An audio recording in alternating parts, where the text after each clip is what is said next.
Aloha everyone, it's Olivia, your favorite government producer, joining you all the way from Kekaha. I am at the beach, and there's actually a good reason I'm at the beach, because one of the bills that dropped for first reading during last week's council meeting is probably one of the most important ocean coastal regulations that I've seen, and I think you should know about it. So if you're someone who likes the beach, someone who owns property near the beach, or you just want to protect our coastlines, this video is for you. So let's get into it. The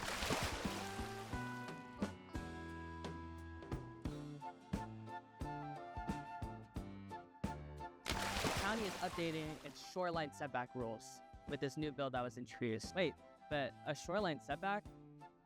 What even is that? Well, shoreline setback is basically the term that we use to describe a buffer zone between the ocean and property. A shoreline setback is basically a buffer zone, a minimum distance from the water where you're allowed to build homes or other structures. It's there to keep people and property safe from coastal hazards like big surf, flooding, and erosion. But here's the reality. Kauai shorelines, maybe not this shoreline, but places in Poipu or up in the North Shore are changing rapidly. They're not what they used to be.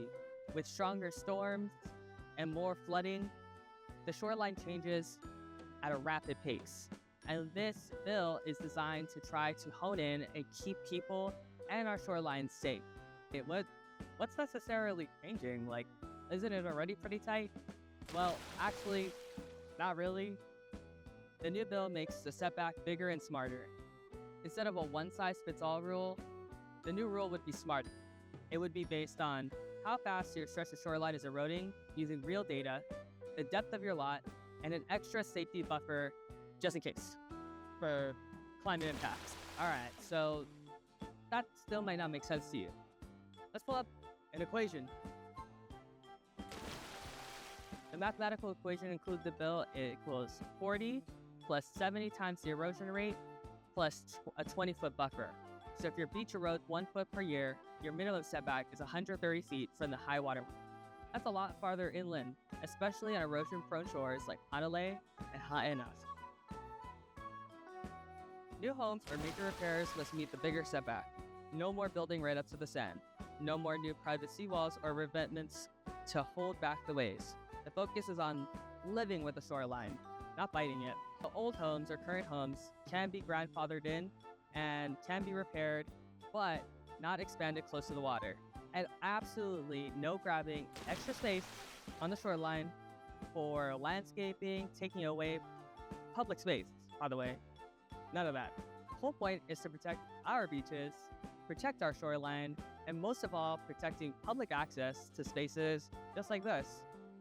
Much construction happens on a shoreline, water, concrete, sandwiching the beach tends to actually disappear in those cases. And I don't think anybody wants that. The new rules are about giving our beaches room to breathe so they'll still be here for further generations. It's also about keeping property owners, emergency responders, and even insurance rates safer and lower by avoiding risky building close to the wave. The bill still has a few steps before it's law. It's going to the Planning Commission for review. There will be a chance for public comment so everyone can weigh in. And after final tweaks, it will come back to the council. If you care about beaches, whether you surf, whether you fish, or just like walking, just like right here at sunset, then you should probably pay attention because your input is still needed, whether you think like this is like a no-brainer. We have to decide as a public what is right. If you feel very passionate about this, especially protecting our oceans, maybe you feel like the bill isn't comprehensive enough. Maybe you feel like it is too harsh on people trying to repair their homes. Please go to the Kauai.gov website, check out the agenda, and stay tuned to Hōʻike right here with your favorite government producer, Olivia, and we will continue relaying that information to you. This is Olivia with Hōʻike Kauaʻi Community Media, signing off.